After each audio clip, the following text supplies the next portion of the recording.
Hello दोस्तों, स्वागत है आपका हमारे यूट्यूब चैनल पर। एक बार फिर से आज आपके लिए लेकर आए हैं सीबीएसई 10th क्लास का मिड टर्म का मोस्ट इम्पॉर्टेंट क्वेश्चन। ठीक है, तो आज जो हम करेंगे सबसे पहला टॉपिक जो हमारा है, जो पिछले साल पेपर में आया था, सकल घरेलू उत्पाद यानी जीडीपी। ये क्वेश्चन वेरी मोस्ट इंपॉर्टेंट है और ये क्वेश्चन थोड़ा कम समझ आता है। ठीक है, आइए आपको पहले एक एग्जाम्पल के थ्रू समझाते हैं इसको। देखो, आपको पता होगा भारत की घरेलू सीमा, नहीं पता तो ठीक है, फिर अभी समझा देते हैं। पहले भारत का नक्शा देख लो आप लोग। देखिए, मान लीजिए भारत का नक्शा है, थोड़ा सा गलत हो जाएगा, कोई बात नहीं, चलेगा ना।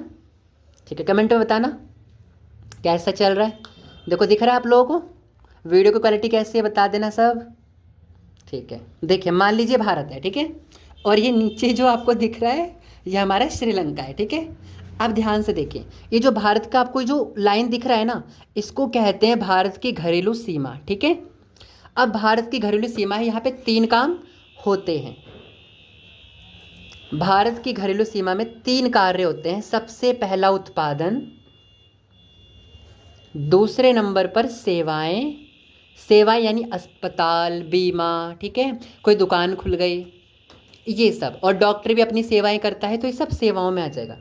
तीसरे नंबर पर होता है उद्योग। ये 3 कार्य हमारे भारत जैसे विशाल देश में होते हैं। हमें किस पर ध्यान देना है? केवल उत्पादन पर और सेवाओं पर। देखिए, जीडीपी किसे कहते हैं, यानी सकल घरेलू उत्पाद किसे कहते हैं? एक वर्ष में एक देश की घरेलू सीमा के अंदर उत्पादित यानी बनने वाली अंतिम वस्तु। देखो सुनिए, इसमें वस्तुएं बनेंगी, उत्पादन में क्या बनेंगी बताइए? वस्तुएं बनेंगी ना। उत्पादित अंतिम वस्तुएं और सेवाओं के योग को, इन दोनों को आप जोड़ दो, प्लस कर दो, इसी को हम कहते हैं जीडीपी।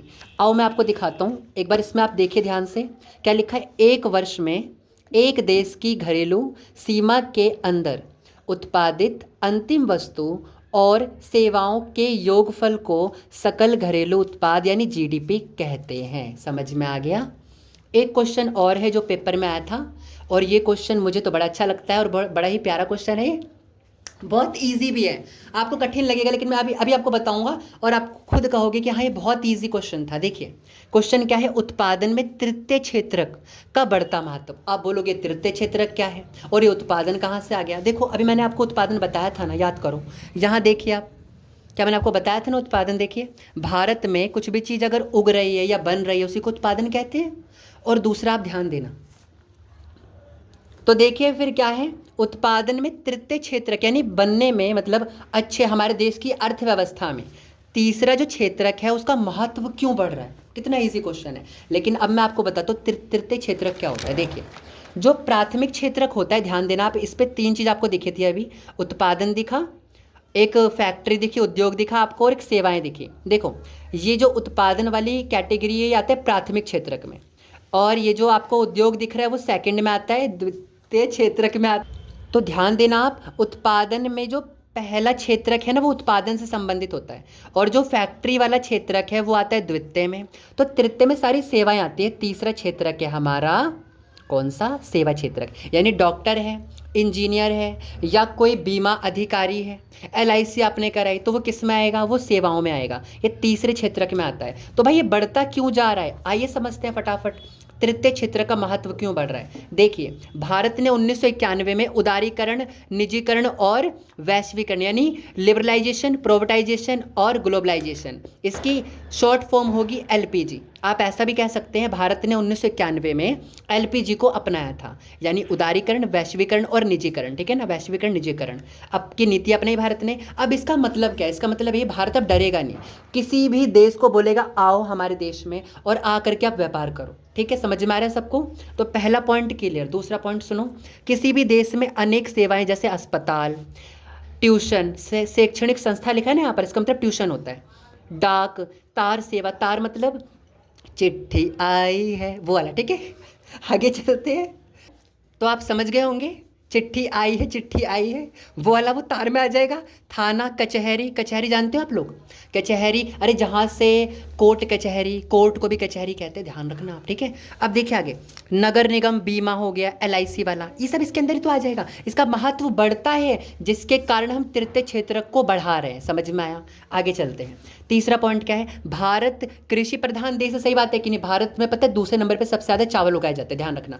फर्स्ट नंबर पर है चीन, दूसरे नंबर पे भारत है जो चावल को सबसे अधिक उगाता है। आगे देखिए, चैप्टर के साथ आपको एक्स्ट्रा नॉलेज भी मिल रही है जो आपके 11वीं 12वीं में काम आएगा। आगे चलते ध्यान देना, देखो आप फिर क्या लिखा है, कृषि प्रधान देश भारत है जिसके कारण ना, अब बताओ अगर मैंने कृषि करके यहाँ पे मैंने बहुत सारी, मैंने कृषि को मतलब मैंने उपज को इकट्ठा कर लिया, अब इसको मुझे बाजार तक पहुँचाना है, तो बताओ क्या चीज़ की आवश्यकता होगी, क्या गाड़ी की आवश्यकता होगी ना। तो गाड़ी किस में आएगी बता दो जल्दी से, तृतीय क्षेत्र में आएगी कि नहीं आएगी। तो तृतीय क्षेत्र का महत्व अपने आप बढ़ जाएगा, अगर हमने उत्पादन तेज किया ना तो अपने आप गाड़ियों की मांग बढ़ जाएगी, ठीक है। तो इसके तीनों पॉइंट क्लियर हो गए, सबको समझ में आ रहा है ना। जिसको समझ में ना है कमेंट में जरूर बताना, ठीक है। और इसकी नेक्स्ट वीडियो अगर आपको चाहिए तो बता देना। आगे चलते हैं, आय में वृद्धि, अगर आपकी इनकम बढ़ जाएगी तो आप क्या क्या करोगे, देखो आप रेस्टोरेंट भागना चालू कर दोगे आप पर्यटन मतलब घूमने फिरना, शॉपिंग करना, निजी अस्पताल, विद्यालय, यहाँ यहाँ आप जाने ज़्यादा, मतलब आप बोलोगे विद्यालय नहीं भाई, निजी लिखा है, निजी मतलब प्राइवेट, प्राइवेट विद्यालय यानी स्कूल आप जाना चालू कर दोगे। समझ में आ गया सबको, ठीक है। तो आय बढ़ने के कारण भी भाई तृतीय क्षेत्र का महत्व बढ़ता जा रहा है, यानी पर्यटन, ये सब तृतीय क्षेत्र की तो पार्ट है यार, ये सब बढ़ रहे हैं, खत्म। आगे समझ में। अब मैं आपको एक और क्वेश्चन दिखाता हूँ जो बहुत इंपॉर्टेंट है, ये वाला पेज, ये पेज आप ध्यान से देखिए, संगठित और असंगठित क्षेत्र, यानी प्राइवेट जॉब और सरकारी जॉब, इन दोनों में क्या अंतर है। देखिए, जो संगठित है उसको बोलते हैं सरकारी जॉब, जो असंगठित, आ मतलब नहीं, संगठित मतलब संगठित, जो संगठित ना हो यानी जो प्राइवेट जॉब हो, ठीक है। आइए समझते हैं, रोजगार की सुरक्षा किसमें मिलेगी आपको, संगठित सरकारी नौकरी में। रोजगार की असुरक्षा किसमें मिलेगी, असंगठित में। उचित वेतन संगठित में मिलेगा, आपको अच्छा वेतन मिलेगा, इसमें कम वेतन मिलेगा। कार्य के घंटे निश्चित होते हैं इसके अंदर, इसमें कार्य के घंटे निश्चित नहीं होते। इसमें पेंशन मिलता है, इसमें पेंशन नहीं मिलता। उदाहरण के लिए बैंक है, इसमें रेडी वाला है, खत्म हो गया याद। आगे चलते हैं नीचे, देखिए सार्वजनिक क्षेत्रक निजी क्षेत्रक में क्या अंतर है। सार्वजनिक क्षेत्रक मतलब वो क्षेत्रक जिसमें सरकार ने जिसको बनाया, मतलब ऐसी कंपनी जिसको सरकार ने बनाया, और ऐसी कंपनी जिसको एक कंपनी ने बनाया, मतलब एक व्यक्ति ने बनाया है, और वो व्यक्ति सरकार से कोई संबंध नहीं है उसका। देखो ध्यान सुनना, सार्वजनिक क्षेत्रक में क्या होता है, इसका उद्देश्य केवल लाभ कमाना होता है। और सुनिए, सार्वजनिक क्षेत्र मतलब सरकार का लाभ तो कमा लिया, प्लस में जनता का कल्याण भी करना है, दो चीज आते हैं इसके अंदर। अगला पॉइंट क्या है, इसका उद्देश्य केवल लाभ कमाना होता है, किसका, जिसने एक व्यक्ति ने कंपनी स्टार्ट की है ना, तो वो क्या करेगा, केवल लाभ कमाएगा, घर जाएगा, वो किसी को भी 1 रुपये दान नहीं देगा, ठीक है।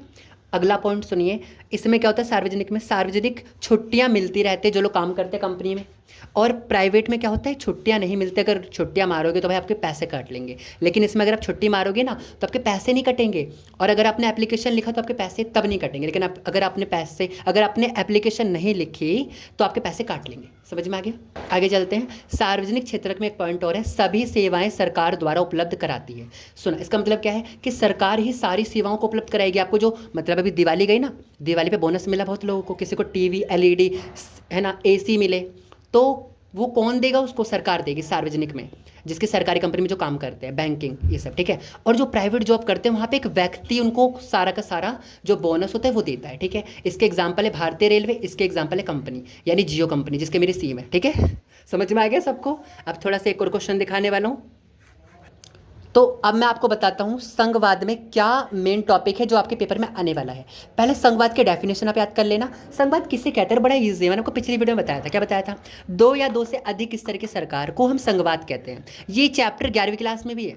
संघवाद बड़ा आसान है, देखिए 2 या 2 से अधिक स्तर की सरकार, देखो इसमें केंद्र सरकार, राज्य सरकार और स्थानीय सरकार। हमारे देश में 3 है, केंद्र भी है, राज्य भी है, स्थानीय भी है, तीनों है इसके अंदर। अब ध्यान से देखना आप, सरकारें 2 पार्ट में डिवाइड होती हैं। हमने कौन सा अपनाया, संघात्मक को अपनाया, हमने एकात्मक को नहीं अपनाया। संघात्मक को क्यों अपनाया, इसके लिए भाई लंबी वीडियो हो जाएगी, मैं नहीं बता सकता आपको, बस इतना समझ लो संघात्मक में संघवाद ही है। पिछली वीडियो मैंने आपको बता रखा था ना इसके क्या क्या पॉइंट होते हैं, आप एक बार इसको पढ़ लेना खुद से, मैं नहीं बता रहा, आप इसके स्क्रीनशॉट ले लो, ठीक है। मैं अगला टॉपिक चालू कर रहा हूँ। अब मैं आपको बताता हूँ बेल्जियम ने क्या समझदारी अपनाई जो श्रीलंका ने समझदारी नहीं अपनाई थी। आप ध्यान देना इस बात को। बेल्जियम के पास 2 भाषा के लोग रहते थे, डच और फ्रेंच। जर्मनी थे लेकिन वो 1% थे, वो कहीं कहीं पे ऐसे भटकते रहते थे मान लो, ठीक है। लेकिन जो डच और फ्रेंच थे, डच थे 59%, फ्रेंच थे 40%। ठीक है, आपको पता होना चाहिए, पहले पढ़ाया गया है। शायद ये चैप्टर की वीडियो शायद नहीं बनी है, मैं बना दूंगा। ठीक है, आपको ध्यान सुनिए। अब फर्स्ट पॉइंट क्या है, बेल्जियम ने क्या समझदारी दिखाई। ये क्वेश्चन कल दिख सकता है पेपर में, इसलिए सुनिए। केंद्र सरकार में डच व फ्रेंच भाषी मंत्रियों की समान संख्या रखो भाई। अगर दोनों में विवाद हो रहा है तो दोनों को समानता का अधिकार दे दो ना यार। क्या जा रहा है, मंत्रियों में समानता का अधिकार दे दो इन दोनों में। अगर समानता का अधिकार अगर हमने दे दिया तो दोनों में से कोई लड़ेगा नहीं, डच और फ्रेंच दोनों आपस में मिलजुल कर रहेंगे। अगला पॉइंट सुनिए। क्षेत्रीय सरकारों को शक्तियां सौंपना। इसका मतलब क्या है भाई, देखो पहले एक ही व्यक्ति को ज़्यादा शक्ति मिलती थी, डच भाषा के लोगों को ज़्यादा शक्ति मिली थी, वो केंद्र सरकार भी उन्हीं की थी। लेकिन सॉरी मैं थोड़ी गलत बोल रहा हूँ, डच के पास नहीं थी, फ्रेंच भाषा के पास सरकार का सत्ता का पूरा अधिकार था, ये अच्छा जीवन जीते थे। लेकिन अब क्या हो रहा है, शक्तियों को हमने सौंप दिया, किसके हाथों, क्षेत्रीय सरकार के हाथों। अगला पॉइंट सुनिए।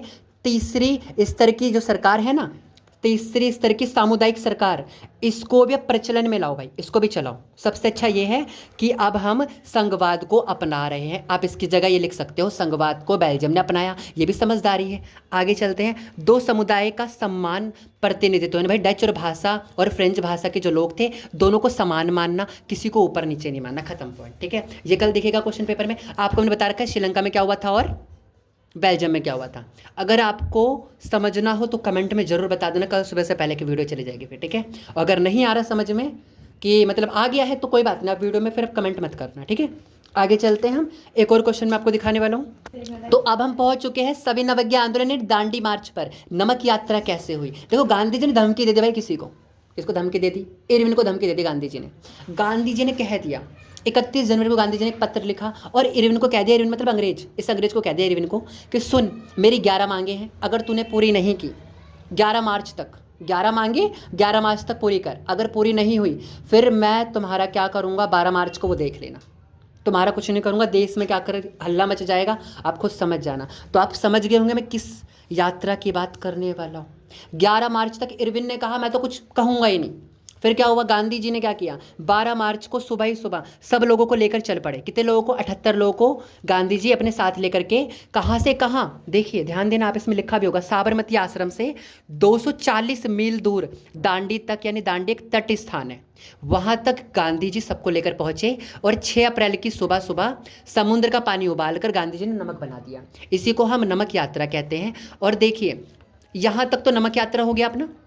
इसके बाद एक पॉइंट है, अब जब वो डर गए ना इरविन, तो इरविन ने कहा भाई दूसरा गोलमेज सम्मेलन में कर रहा हूँ, गांधी जी आप आ जाओ। तो 5 मार्च को गांधी जी को दूसरे गोलमेज सम्मेलन में बुलाया था। एमसीक्यू क्वेश्चन आ सकता है, आप ध्यान देना, गोलमेज सम्मेलन का एमसीक्यू क्वेश्चन।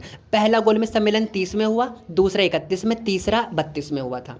ठीक है, आप याद कर लेना इसको। आगे चलते हैं हम। देखिए गांधी जी जब गए ना इस गोलमेज सम्मेलन दूसरे वाले पे, तो गांधी जी निराश होकर के आए थे भाई, कुछ फैसला हुआ ही नहीं, उनकी मांग मानी ही नहीं गई। ठीक है, तो ये पॉइंट बहुत मेन है, सविनय आंदोलन।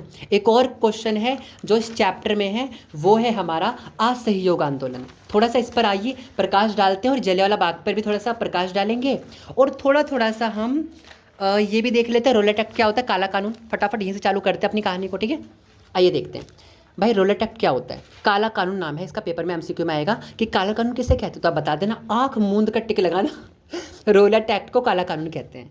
अब देखिए ध्यान देना, राजनीतिक गतिविधियों को कुचलने और राजनीतिक कैदियों को 2 साल तक, बस आपको खाली ना पता शक होना चाहिए कि ये व्यक्ति ना, ये जो व्यक्ति सामने दिख रहा है, ये कितना कॉपी नहीं, मतलब कोई है सामने, तो ये जो सामने हमें दिख रहा है ना, ये कुछ गलत करने वाला है। अगर ये गलत कर रहा है ना तो हम इस व्यक्ति को जेल में डाल सकते हैं। अंग्रेज कह रहे हैं ऐसा, हम 2 साल तक जेल में डाल देंगे बिना FIR किए।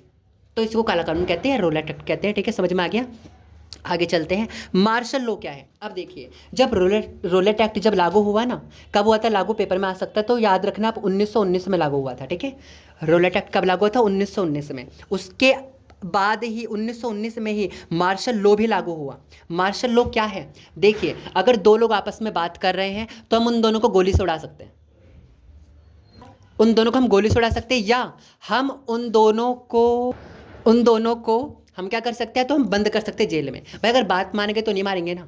अब देखिए ये दोनों कानून लागू हो चुके थे हमारे देश में, और भाई जो थोड़े से बेचारे सिख लोग होते हैं ना, उन्होंने देखो एक घटना आती है जलियांवाला बाग हत्याकांड, उसकी वीडियो मेरे ही चैनल पर है। आप एक बार बस खाली लिख देना जलियांवाला बाग हत्याकांड एंजॉय क्लासेस आर के, तुरंत आएगी वीडियो। कोई बात नहीं, अगर नहीं मिल रही आप मेरे चैनल में जा करके ढूंढ लेना, फिर मिल जाएगी। और नहीं मिल रही तो अभी समझते हैं, आओ देखते हैं। जलियांवाला बाग हत्याकांड क्या हुआ था इस दिन? अमृतसर में घटना घटी थी, 13 अप्रैल 1919 को घटी थी।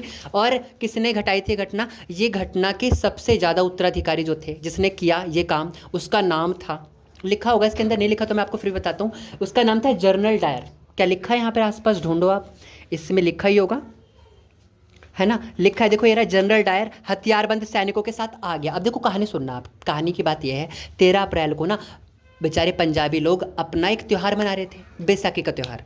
उस दिन क्या हुआ, सब लोग इकट्ठा थे जलियांवाला बाग में। ये कहाँ पे जगह है? ये अमृतसर में है, पंजाब में। तो मैप में आएगा जलियांवाला बाग कहाँ हुआ था, तो पंजाब में हुआ था, ठीक है, अमृतसर में। फिर वहाँ पर सब लोग इकट्ठा हुए, रात का समय था। अब पता नहीं कैसे पता चल गया उसको क्या नाम है, जनरल डायर को पता चल गया कि भाई यहाँ पर सब लोग ने इकट्ठा होकर ना मतलब आपके लिए कुछ षड्यंत्र रच रहे, चलो हम लोग चलते हैं। तो उन्होंने ले करके चल पड़े पूरे सैनिकों को और अंधाधुंध फायरिंग करवा दी यहाँ पर। पहले तो उनको कहा था कि भाई आप लोग रुके रहो अपनी जगह पे, जब वो लोग जब नहीं माने तो फिर वहाँ पे अंधाधुंध फायरिंग करवा दी, ठीक है। और जब फायरिंग हुई और बेचारे छोटे छोटे बच्चे मारे गए और कुछ लोग कुएं में कूद गए, तो कुएं में जो लोग कूदे थे उनको भी गोलियों से भून दिया। पूरा खून आज भी वो कुआं जो है आज भी लाल है, ठीक है। हम आगे चलते हैं। भारत में जो असहयोग आंदोलन जो चला है ना, मतलब असहयोग मतलब सहयोग ना करना, किसका? अंग्रेजों का सहयोग नहीं करना हमें। हमें किसका सहयोग करना है? गांधी जी का सहयोग करना है। लेकिन अंग्रेजों की जो वस्तु है वो हमें खरीदना नहीं है, कपड़े नहीं खरीदने अंग्रेजों के, ठीक है। हम भी आजकल अंग्रेजों के कपड़े पहनते हैं, तो ध्यान देना, अंग्रेजों के कपड़े हमें नहीं पहनने, अपने देश के बने हुए कपड़े पहननी होंगी, ठीक है। आगे चलते हैं, आप सुनो, आगे चलो। हिंद स्वराज एक पुस्तक है उसका तो गांधी जी ने एक पुस्तक लिखी थी, उसका नाम था हिंद स्वराज, 1909 में लिखी थी। इसी पुस्तक में क्या लिखा था? असहयोग। मतलब गांधी जी ने देखो क्या कहा, बहुत प्यारी लाइन कही है, आप ध्यान से सुनना। गांधी जी ने कहा अगर भारत के लोग अपना सहयोग वापस ले लें तो साल भर में ना ब्रिटिश शासन ढह जाएगा, ढह मतलब खत्म हो जाएगा, और स्वराज की स्थापना मतलब अपना राज चलेगा, फिर अंग्रेज लोग भाग जाएंगे देश से, ठीक है। मैं आपको सच बताऊं, अगर सब लोगों ने अगर ये बात मानी होती तो आज हमारा देश पहले आज़ाद हो चुका था होता। लेकिन क्या हुआ, हमारी गलती है, हमने नहीं मानी गांधी जी की बात, यानी हमारे पूर्वजों की गलती है ना, उन्होंने नहीं मानी। कोई बात नहीं, जो हुआ सो हुआ, जो होता अच्छे के लिए होता है ना। हमें आज़ादी मिल तो गई, लेकिन बहुत मुश्किल से मिली, ठीक है। आगे चलते हैं।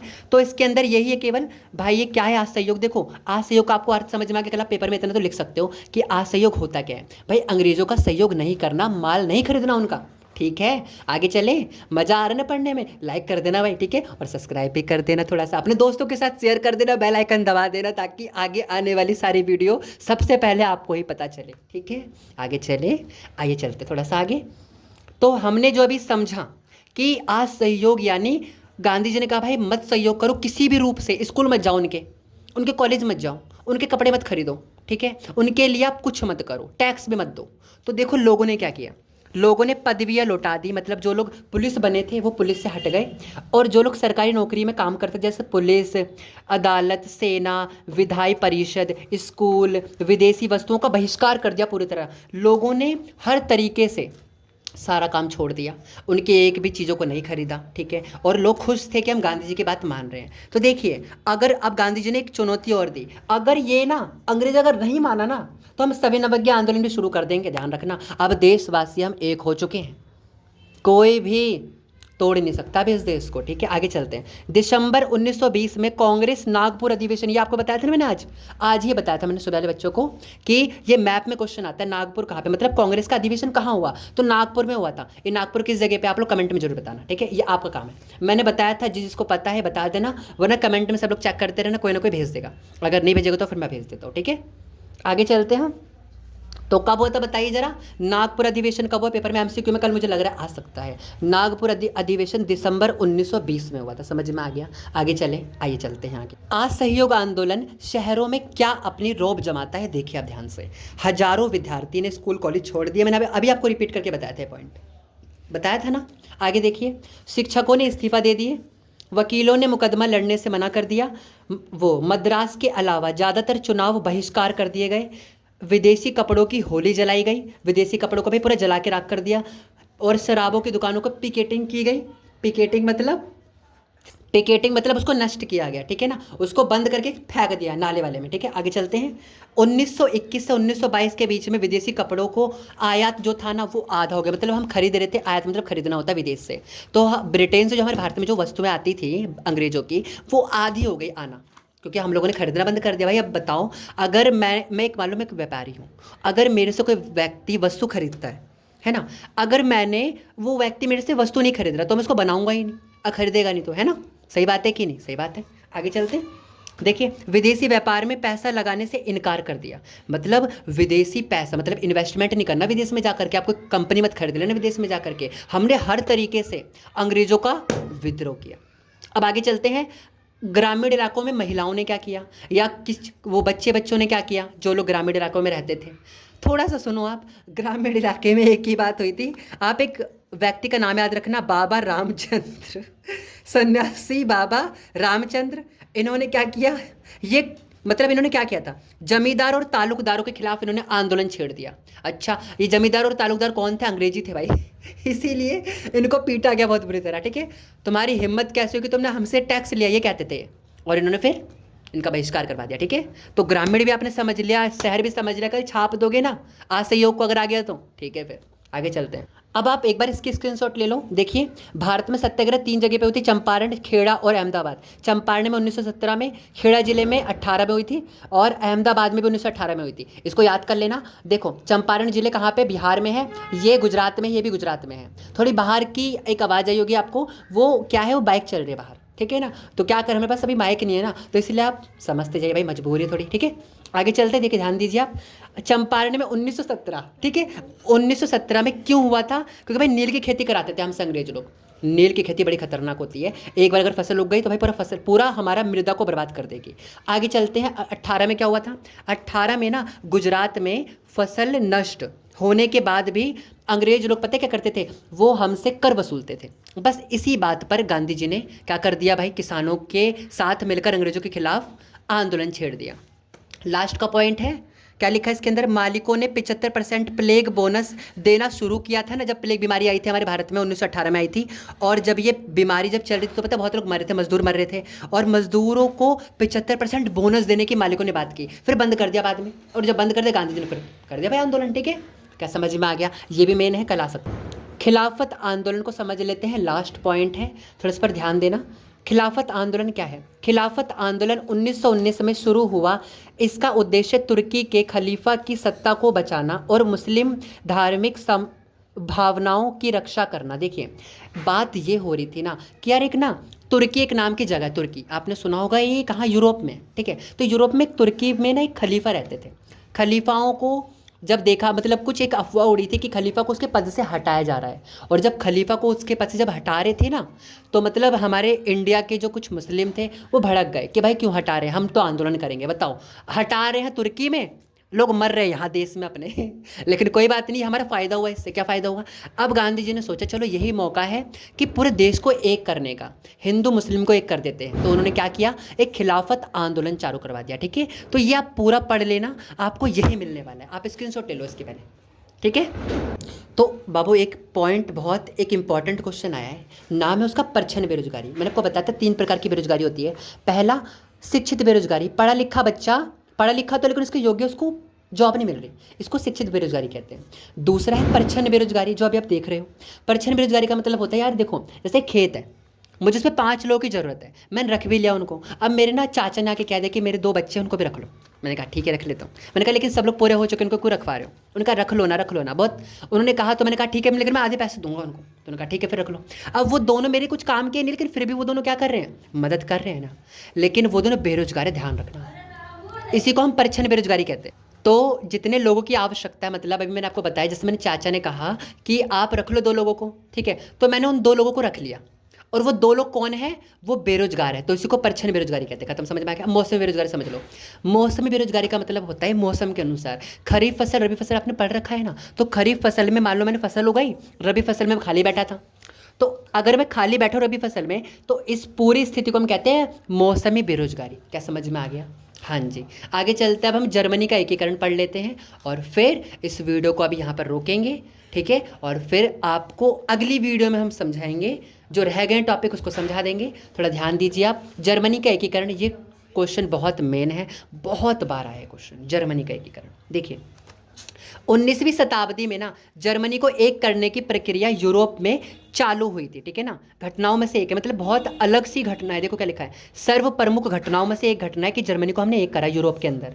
आगे, छोटे छोटे राज्यों में बटा था, जिसमें देखो कितने छोटे छोटे राज्यों में बटा था, 300, ठीक है। आप ध्यान देना, यहाँ पे 300 लिखा पड़ा है। तो 300 छोटे छोटे राज्यों में कौन बटा था, जर्मनी। विभिन्न भाषा बोलने वाले यहाँ पे लोग निवास करते थे।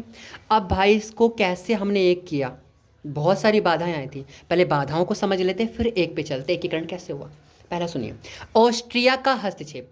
ऑस्ट्रिया ने कह दिया भाई मैं ही इसका एकीकरण करूंगा, या कोई नहीं करेगा, इसको कोई छू नहीं सकता इस देश को मेरे अलावा, ठीक है ना। जर्मनी को कोई नहीं छुएगा। ऑस्ट्रिया ने ऐसे हस्तक्षेप कर दिया, कह दिया। तो आगे ना एक बाधा, दूसरी बाधा सुनो, जर्मन राज्यों में आर्थिक और सामाजिक राजनीतिक असमानता,